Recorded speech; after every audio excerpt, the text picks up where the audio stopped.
Terima kasih untuk Anda yang masih bergabung bersama dengan kami dan di segmen ini kita akan review bagaimana jalannya perdagangan di sepanjang hari ini dan kami ingatkan kembali Anda masih bisa berpartisipasi di WhatsApp interaktif di 0812 di 8788 di 3723 seperti yang tertera di layar televisi Anda nantinya. Anda bisa bertanya secara langsung terkait dengan portofolio Anda sampai sejauh ini ataupun Anda ingin masuk kepada saham-saham tertentu terutama di tengah pelemahan dalam indeks harga saham gabungan dan seperti apa rekomendasinya. Kami masih mengundang Anda di 0812 di 8788 di 3723. Dan saat ini kami sudah terhubung melalui Zoom bersama dengan Bapak William Wibowo, teknikal analis PT Kanaka Hita Solvera. Kita akan langsung sapa saja Pak William, selamat sore, apa kabar Pak?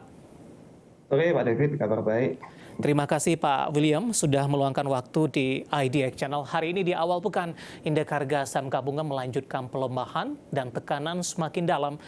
Secara teknikal sudah jauh meninggalkan level 7 ribuan, 6968, posisi saat ini di 6.700. Dari sisi sentimen yang berkembang ini juga cukup beragam, terutama dari sisi global yang lebih cenderung negatif. Tapi mengawali perbincangan kita pada sore hari ini, kita akan coba ke teknikal terlebih dahulu Pak William. Analisis Anda pelemahan yang terjadi di sepanjang perdagangan hari ini, apakah sudah menembus level support yang sudah ditargetkan sebelumnya? Baik, untuk harga IHSG saat ini memang sudah breakout support yang kita persiapkan ya. Jadi support di sekitar 6.798 itu di perdagangan sesi 1 hari ini sudah ditutup di bawah support tersebut dan sekarang pun kelihatannya juga selama sesi 2 ini pergerakan IHSG cenderung sideways maupun juga bisa dibilang masih belum ada pergerakan yang signifikan entah akan naik atau turun kembali. Jadi secara tren pun dari sisi teknikal ini adalah salah satu konfirmasi yang cukup solid kalau IHSG ini sudah berada di fase downtrend-nya ya. Dan saya pikir masih akan melanjutkan menguji support selanjutnya mungkin sekitar di level 6.700 gitu.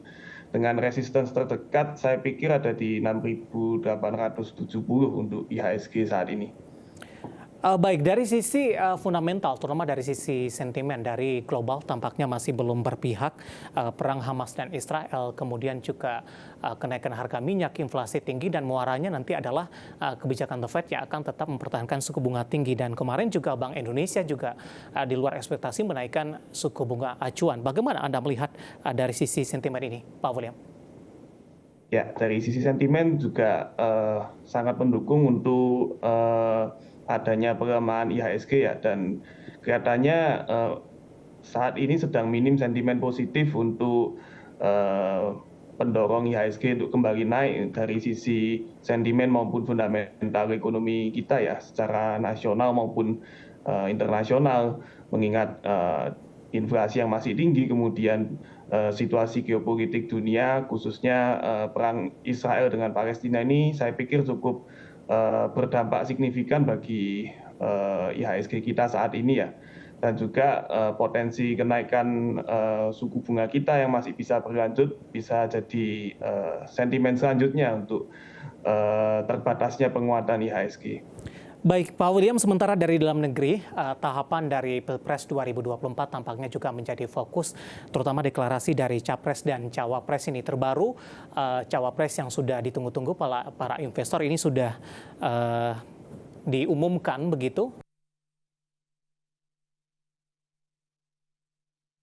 Sentimen mempengaruhi pergerakan afiliasi dengan cawapres ini juga cukup menarik perhatian kita begitu, Pak William. Bagaimana Anda melihat posisi ini kalau kita bandingkan juga dengan pelaksanaan pemilu di tahun-tahun sebelumnya, Pak? Oke, untuk saham-saham yang terafiliasi dengan para calon wakil presiden, saya pikir ini adalah bentuk euforia jangka pendek ya, khususnya untuk saham-saham yang mengalami entah itu auto reject atas maupun auto reject bawah. Saya pikir ini sifatnya lebih jangka pendek dan memang kalau saya ingat-ingat kembali juga sentimen seperti ini dan pergerakan harga saham yang terafiliasi dengan cawapres maupun juga capres di tahun-tahun sebelumnya juga memang berdampak seperti saat ini, Pak. Jadi saya pikir ini jangka pendek saja. Baik, kita akan coba ulas dari saham-saham terafiliasi dari cawapres yang dirumorkan sebelumnya. Erick Thohir, ada Mari, Pak, Mahaka Radio Integra Tbk. Hari ini tampaknya auto reject bawah di 84, melemah di 34,38%. Jangka pendek dan menengah, kemana arah untuk Mari? Oke, untuk jangka pendeknya saya pikir masih akan menguji support terdekat ya di level 73, mengingat besarnya kekuatan penjual hari ini. Kemudian untuk resistance saya pikir resistance di 120 ini juga cukup penting ya, karena itu juga resistance psikologis yang cukup dekat dengan harga saat ini di 84. Untuk jangka pendek kira-kira seperti itu untuk level-level yang bisa diperhatikan. Sedangkan untuk jangka menengah, selama harga tidak bisa breakout untuk resistance 120-nya tadi, saya pikir harganya masih cenderung untuk sideways maupun mungkin korektif ya untuk Mahaka Radio Integra Mari seperti itu. Walaupun sudah koreksi cukup dalam, tidak direkomendasikan untuk buyback kembali?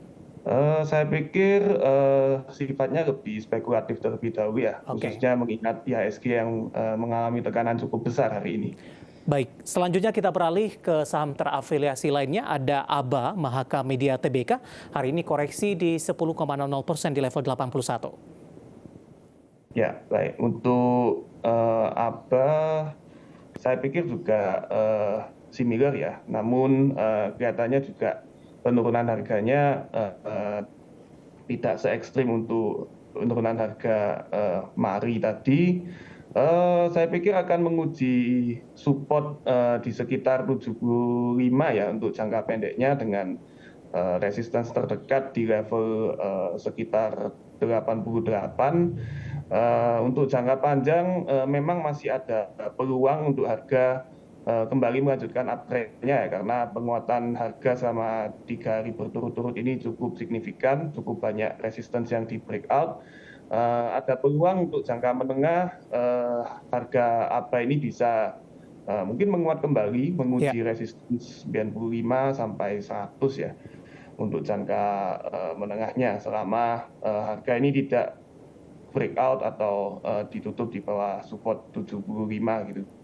Baik Pak William, kondisi berbeda Pak untuk saham-saham terafiliasi lainnya. Ada Pancamitra Multi Perdana Tbk atau PMMP. Hari ini menguat auto reject atas di 24,41% di 316 ini. Pasca deklarasi terbaru diumumkan, tampaknya memberikan pengaruh yang signifikan secara teknikal. Dengan penguatan yang terjadi, apakah peluangnya hampir sama dengan dua saham sebelumnya, rawan terjadi profit taking? Ya, untuk potensi terjadinya profit taking yang cukup masif, saya pikir cukup besar ya, karena hari ini kalau kita perhatikan volume perdagangannya tiba-tiba melesat sangat tinggi, jauh dari average kurang lebih selama 1 kuartal ke belakang ya. Kemudian juga untuk harganya selain auto reject atas juga membentuk gap up yang masih ada lubangnya. Ini juga menandakan euforia dari para pelaku pasar yang sangat tinggi di PMMP. Saya pikir kita perlu mengantisipasi potensi profit taking yang masif ya untuk beberapa hari ke depan.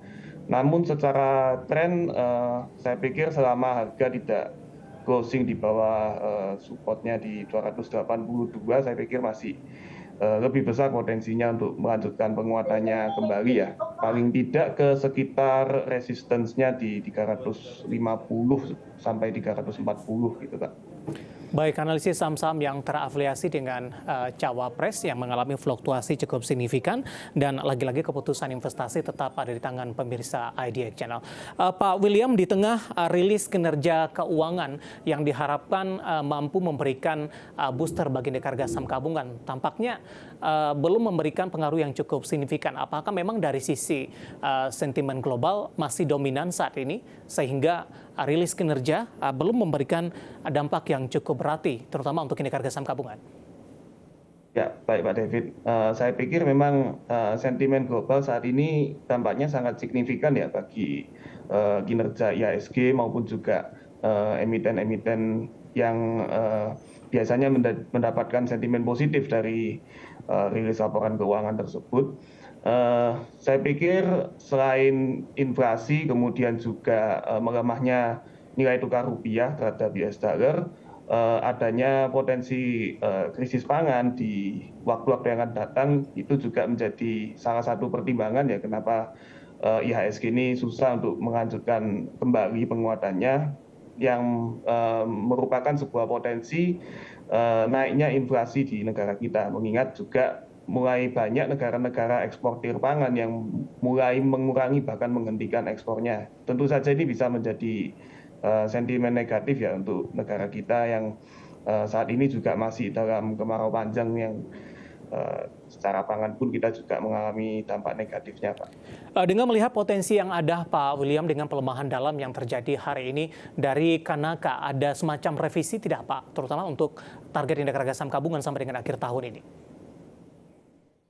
Untuk jangka menengah ya sampai akhir tahun, saya pikir pergerakan harga IHSG ini masih cenderung downtrend ya. Saya pikir lebih ke arah koreksi dalam, mungkin bisa ke sekitar 6.700 sampai 6.620 itu support-support yang tidak terlalu jauh yang bisa diuji oleh IHSG untuk jangka menengah sampai akhir tahun.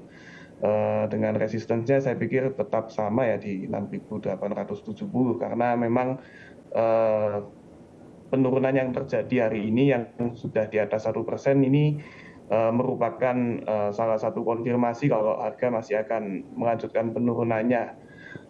Seandainya pun ada technical rebound maupun juga pembalikan arah, saya pikir sulit untuk kembali keluar dari area 6.800 maupun 6.900 ya. Mungkin maksimal mungkin sampai ke area 7.000-an kembali gitu. Tapi untuk peluang lebih besarnya harga IHSG cenderung turun maupun korektif ya. Ada semacam revisi, Pak, target sebelumnya untuk IHSG sampai dengan akhir tahun? Saya pikir masih di level-level tersebut ya, mungkin ke 6.700 saat ini atau kalau akhir tahun mungkin bisa sampai kalau ada rebound mungkin bisa sampai 6.860 sampai 6.900 masih bisa. Baik, analisis dan pergerakan beberapa saham pemirsa terkait dengan pelemahan dalam yang terjadi di sepanjang perdagangan hari ini dan semoga bisa menjadi referensi dan lagi-lagi keputusan investasi tetap ada di tangan pemirsa ADX Channel. Baik, Pak William, kita hold terlebih dahulu. Saya akan coba sampaikan ini updatean penutupan perdagangan di sesi kedua hari ini. Yang pertama kita update dulu posisi penutupan perdagangan di sesi kedua dapat Anda saksikan juga di layar televisi Anda untuk posisi papan perdagangan. Hari ini melemah di 1,57% dan ditutup di level 6.741.964. Pelemahan dalam terjadi dan sudah meninggalkan level 6.800-an. Selanjutnya kita akan coba lihat beberapa data perdagangan lainnya yang berhasil dihimpun oleh tim redaksi kami. Kita akan langsung saja ke grafis yang pertama. Updatean dari posisi indeks lainnya di tengah tekanan dalam indeks harga saham gabungan. Langsung saja kita ke grafis yang pertama. MNC 36 mengalami pelemahan di 1,40%. Jakarta Islamic Index melemah di 1,96% dan LQ45 juga tertekan dalam di 1,41% dan sudah meninggalkan level 900-an. Sementara rotasi pergerakan sektoral teknologi satu-satunya sektor yang memimpin penguatan di 0,90%. Infrastruktur hari ini berbalik arah, koreksi cukup dalam, ada brand di sana, kemudian juga beberapa saham infrastruktur telekomunikasi hari ini koreksi cukup dalam di 2,76%. Transportasi dan logistik melemah di 2,57%, konsumsi non-primer melemah di 0,34%. Sementara posisi saham-saham yang mengalami penguatan yang cukup signifikan pemirsa, kita ke grafis selanjutnya. Dari teknologi ada Goto menguat di 63, Aces juga menguat di 825, Kayu ditutup di zona hijau di 488 dan PANI juga menguat di level 570.